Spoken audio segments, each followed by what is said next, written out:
Hello everyone, एक बार फिर से आपका स्वागत है हमारे इस चैनल पर। आज हम आपके लिए लेकर के आए हैं फाइनेंस से रिलेटेड एक इम्पॉर्टेंट टॉपिक, जिसमें हम डिस्कस करेंगे कि प्रोजेक्ट फाइनेंसिंग क्या होती है। इसको एक छोटा सा टॉपिक की तरह ही हम यूज़ करेंगे, ज़्यादा लंबी वीडियो नहीं होगी। सिर्फ ये जानेंगे कि प्रोजेक्ट फाइनेंसिंग क्या होता है, उसके बाद आने वाली वीडियोज़ में इसके बारे में और डीपली डिस्कशन करेंगे। तो ये वीडियो इंपॉर्टेंट है अगर आप जो है फाइनेंस से रिलेटेड कोई भी सब्जेक्ट पढ़ रहे हैं अपने मास्टर्स में या फिर अपने बैचलर में, बीकॉम में, बीबीए में, और उसमें आपका इंपॉर्टेंट जो है टॉपिक इंक्लूड किया जाता है इस प्रोजेक्ट फाइनेंसिंग को। फाइनेंस का मतलब क्या होता है, किसी बिजनेस के लिए कैसे पैसे जो हैं जुटाए जाएंगे, क्योंकि हर बिजनेस को कैरी ऑन करने के लिए, स्टार्ट करने के लिए आपको चाहिए होते हैं पैसे। पैसे के बिना इस दुनिया में कुछ भी नहीं होता। तो इसीलिए किसी भी बिजनेस को स्टार्ट करने से पहले आपको देखना पड़ता है कि आप फाइनेंस कैसे जुटाएंगे, फाइनेंस कहाँ से मिलेगा। तो उसी में आपके पास कई सारे जो है तरीके होते हैं जिसके थ्रू आप फाइनेंस ले सकते हैं। जैसे कि लीज फाइनेंसिंग हो सकती है, या नॉर्मल दूसरी फाइनेंसिंग आप कर सकते हैं, इक्विटी के थ्रू आप फाइनेंस इकट्ठा कर सकते हैं। उन्हीं में से एक और यहाँ पे तरीका होता है जिसके थ्रू आप फाइनेंसिंग कर सकते हो, वो होता है प्रोजेक्ट फाइनेंसिंग, यानी किसी एक प्रोजेक्ट को लेकर के ही फाइनेंसिंग यहाँ पे की जाती है। तो चलिए वीडियो को और ज़्यादा डीप में डिस्कस करें उससे पहले अगर आपने चैनल को सब्सक्राइब नहीं किया है तो फटाफट हमारे चैनल को सब्सक्राइब कर लीजिए। साथ ही साथ जो छोटा सा बेल आइकन बना हुआ है उसको प्रेस कर दीजिए, ताकि आने वाली फ्यूचर में जितनी भी लेटेस्ट वीडियो होंगी उसका नोटिफिकेशन आप तक सबसे पहले पहुंच जाएगा। एंड अगर वीडियो पसंद आए तो please do not forget to share it with your friends and do not forget to like the video. चलिए स्टार्ट करते हैं। प्रोजेक्ट फाइनेंसिंग का मतलब क्या है। देखिए, कुछ ऐसे ऐसे प्रोजेक्ट्स होते हैं जो कि बहुत लंबे, जिसमें बहुत ज़्यादा एक अच्छा खासा फाइनेंस आपको चाहिए होता है। जैसे आपको बहुत लंबा हाईवे बनाना है, रोड बनाने हैं, या फिर कोई टेली कम्युनिकेशन का एक सेटअप डालना है, या फिर पावर प्रोजेक्ट्स बनाने हैं। तो इस सिचुएशन में क्या होगा कि आपको चाहिए होगा बहुत सारा पैसा। आपको इसमें पैसे इंक्लूड करने के लिए, इसका काम करने के लिए बहुत सारा कैपिटल इंक्लूड करना पड़ेगा, बहुत सारा फाइनेंस इसमें डालना पड़ेगा। और इस सिचुएशन में आपको जो है प्रोजेक्ट फाइनेंसिंग का रास्ता आप अपना सकते हो। प्रोजेक्ट फाइनेंसिंग क्या होता है, एक व्हीकल की तरह होता है जिसमें आप पैसे रेस करते हो, फंड्स रेस करते हो। किसके through? Through loans for mega project, यानी कि लोन्स आप लेते हो मेगा प्रोजेक्ट्स के लिए। ये प्रोजेक्ट्स आपके हो सकते हैं पावर से रिलेटेड, टेलीकम्युनिकेशन से रिलेटेड, रोड्स, रेलवेज, या फिर थीम पार्क्स, या एयरबस, या ऑयल एंड गैस, या अदर इंफ्रास्ट्रक्चर सेक्टर, यानी कि जितने भी इंफ्रास्ट्रक्चर के जो दूसरे सेक्टर्स हैं उनमें अगर आप कोई बड़ा सा प्लान बना रहे हो, कोई प्रोजेक्ट बनाना चाह रहे हो, तो उस सिचुएशन में आप क्या करते हो, प्रोजेक्ट फाइनेंसिंग करते हो, जिसमें आप लोन लेते हो अपने उस एक पर्टिकुलर प्रोजेक्ट के लिए, based on lending against project cash flow rather than on the strength of the sponsors और प्रमोटर्स बैलेंस शीट। अब इसमें क्या होता है, जैसे मैं हूँ, मेरी एक बहुत ही बड़ी कंपनी है, बहुत बड़ा जो है मेरे पास ऑलरेडी सेटअप, हमारा काम चल रहा है, 10-12 हमारी कंपनियाँ चल रही हैं, ऐसा हम मान लेते हैं, ठीक है। अब मैं चाह रही हूँ मैं एक जो है बहुत बड़ा कोई इंफ्रास्ट्रक्चर और डेवलप करूँ, उसमें इंफ्रास्ट्रक्चर बनाऊँ, उसका सेटअप करूँ। तो उस सिचुएशन में मुझे चाहिए होगा बहुत सारा पैसा। तो मैं चाहूँगी प्रोजेक्ट, अगर मैं प्रोजेक्ट फाइनेंसिंग के लिए जा रही हूँ, तो उस सिचुएशन में जो लोग मेरे को फाइनेंस प्रोवाइड करेंगे, जो इसमें आके पैसा लगाएंगे, वो लोग ये नहीं देखेंगे कि इसका बैकअप कौन कर रहा है, यानी कि ये कंपनी कौन सी कंपनी है जो इसको जो है आगे फॉरवर्ड कर रही है, ये प्लान ला रही है। नहीं, ये देखा जाएगा कि प्रोजेक्ट का जो है कैश फ्लो कितना होने वाला है फ्यूचर में। वो सिर्फ और सिर्फ ये देखेंगे कि प्रोजेक्ट की क्या कैपेबिलिटी है, प्रोजेक्ट के साथ क्या काम होने वाला है, क्या नहीं होने वाला। They are not going to see कि बैलेंस शीट क्या बोलती है, जो व्यक्ति इसके लिए अप्लाई कर रहा है या जो व्यक्ति उसके लिए काम कर रहा है। तो ये चीज़ नहीं देखी जाएगी, बल्कि क्या देखा जाएगा, पैसा जो है वो लैंड किए जाएंगे against the project cash flow, कि जो प्रोजेक्ट लाया जा रहा है फ्यूचर में उससे कितना कैश फ्लो होने वाला है। कैश फ्लो मतलब सिर्फ रोकड़ा नहीं होता, बल्कि उससे कितना अर्निंग आ सकती है, उससे कितना रिटर्न मिल सकता है, और इस चीज़ को देखा जाता है, ना कि स्पॉन्सर या प्रमोटर के बैलेंस शीट को। Next one is to use the concept of project financing a special purpose vehicle is created. अब इस तरीके के प्रोजेक्ट फाइनेंसिंग को जो कॉन्सेप्ट है, इसको यूज़ करने के लिए क्या किया जाता है, एक स्पेशल पर्पस व्हीकल बनाया जाता है। अब ये स्पेशल पर्पस व्हीकल का मतलब ये नहीं है कि कोई गाड़ी है, नहीं, एक तरीके से क्या है, इसको माना जाता है कि ये एक एंटिटी है या एक व्हीकल है जिसमें हम पैसा डाल रहे हैं और आगे ये हमें जनरेट करके देगा। एग्जाम्पल के लिए ले लीजिए कि नोएडा टोल ब्रिज जो है नोएडा का, वहाँ पे एक जब ये कॉन्सेप्ट लाया गया था तो उसके लिए एक अलग कंपनी बनी थी, Noida toll bridge company limited limited बनाई गई थी जिसमें पैसा लगाया गया था और वो पूरा जो है काम किया गया था। ठीक है, किसी पर्टिकुलर पर्सन को पैसा नहीं दिया गया था, एक कंपनी बनी थी उसको पैसा दिया गया था, कंपनी को जनरेट किया गया था इस पर्पस के लिए, इस प्रोजेक्ट के लिए, और फिर उसने जो है आगे अपना पैसा यूज़ किया और अपना काम किया। The project asset and project cash flow are segregated from the sponsor.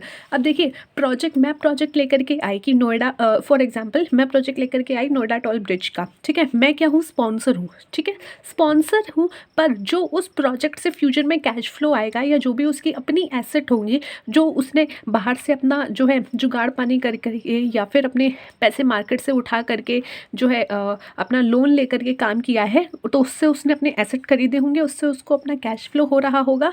तो वो चीज़ ऐसा नहीं है कि मैं स्पॉन्सर हूँ तो ये इस पर मेरा हक है, नहीं। जैसे कि बिजनेस और बिजनेस एंटिटी में दोनों को हम डिफरेंस देख करके चलते हैं, जैसे हम कंपनी को एक अपनी अलग से सेपरेट लीगल एंटिटी अवेलेबल होती है, उसी तरीके से यहाँ पे जो है स्पॉन्सर का अपना अलग हिस्सा होगा। स्पॉन्सर का इससे कोई जो है एक तरीके से ये नहीं होगा कि ये उसी के एसेट है, नहीं। प्रोजेक्ट का जो एसेट है और प्रोजेक्ट का जो कैश फ्लो है वो सेग्रीगेटेड होगा उसके स्पॉन्सर से।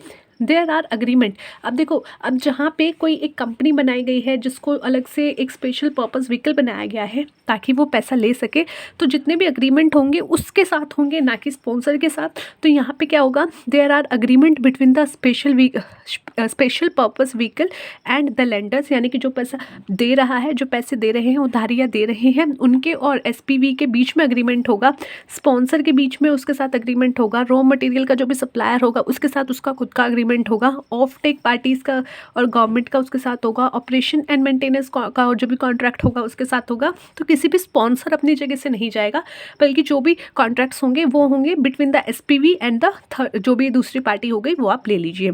It is termed as contractual building, यानी एक कॉन्ट्रैक्चुअल बिल्डिंग की तरह आप इसको टर्म्ड भी कर सकते हैं कि यहाँ पे सिर्फ कॉन्ट्रैक्चुअल के तहत ही बिल्डिंग में लिया जा रहा है। In case of project financing the risk is very high. देखो, जब आपको पता ही नहीं कि कोई कंपनी बना दी गई है, कोई स्पॉन्सर नहीं पता चल रहा, अभी आपको ऐसा कुछ नहीं पता चल रहा, साथ ही साथ ऐसी ये बड़े प्रोजेक्ट होते हैं जहाँ पे बहुत बड़ा, मतलब बहुत ज़्यादा आपका एक, मान लीजिए एक जो भ्रष्ट नेता होता है उसकी जो जीवन भर की पूंजी होती है उससे भी 4 गुना ज़्यादा पैसा शायद इसमें लग रहा होता है। तो सोच लीजिए कितना कैपिटल इसमें लग रहा होगा। तो जहाँ पे आपकी कैपिटल बहुत ज़्यादा इन्वॉल्व होती है तो ऑब्वियसली वहाँ पे रिस्क भी हाई हो जाते हैं। And when there is higher the risk higher the return भी आपका एक कॉन्सेप्ट चलता है कि अगर हाई रिस्क है तो रिटर्न भी हाई होगा। तो ये ध्यान रखिएगा, लाइफ में रिस्क लेने से मत डरिएगा, क्योंकि जब रिटर्न मिलेगा तो वो भी हाई ही मिलेगा। तो यहाँ पे प्रोजेक्ट फाइनेंसिंग में क्या होता है, रिस्क बहुत हाई होता है बिकॉज कैपिटल बहुत बड़ी मात्रा में इन्वॉल्व की जाती है, और साथ ही साथ अगर रिस्क हाई होता है तो रिटर्न भी हाई होगा। अब देखिए, यहाँ पे इस तरीके से आप देख सकते हैं, जो प्रोजेक्ट कंपनी होती है उसके कॉन्ट्रैक्ट्स होते हैं स्पॉन्सर्स के साथ, कॉन्ट्रैक्टर के साथ, ऑपरेटर के साथ, सप्लायर के साथ, ऑफ टेक पार्टीज़ के साथ और बैंक्स और लेंडर्स के साथ। ठीक है, तो ये सारे लोग मिलकर प्रोजेक्ट कंपनी के साथ मिलकर के अपना काम करते हैं और उनके साथ अपने अग्रीमेंट्स बनाते हैं।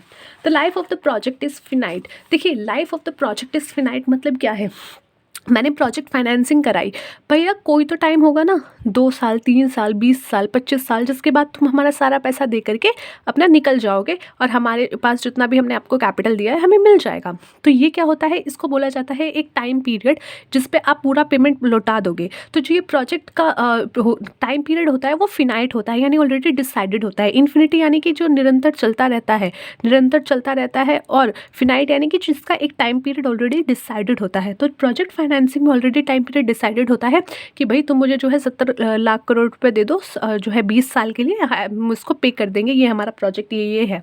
तो वो क्या है, यहाँ पे टाइम पीरियड ऑलरेडी डिसाइडेड होता है कि इस टाइम पीरियड के बाद पेमेंट कर दी जाएगी। जैसे कि नोएडा टोल ब्रिज प्रोजेक्ट में क्या था, the concession period given to the sponsor by the government for the operation of the project is 20 year. जहाँ पे 20 ईयर का ही आपका क्या दिया गया था, टाइम पीरियड दिया गया था। क्या बोला गया है, the concession period. Concession period यानी कितने टाइम तक आप इसको चलाइए, to the sponsor.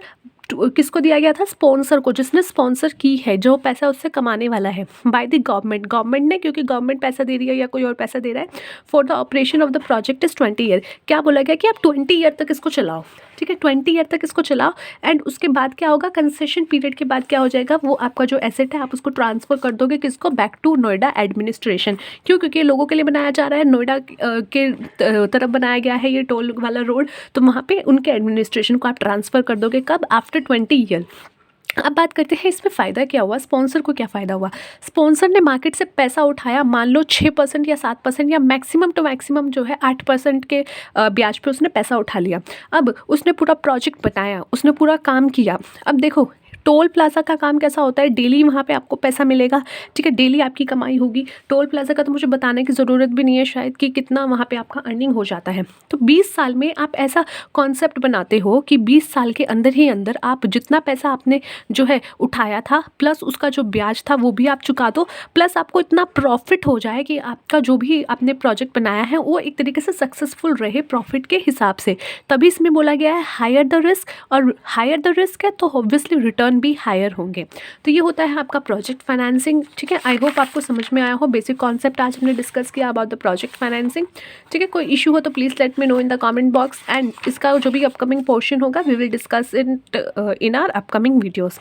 Thanks for watching, मिलते हैं नेक्स्ट वीडियो में एक अगले टॉपिक के साथ। तब तक के लिए take care of yourself and take care of your health.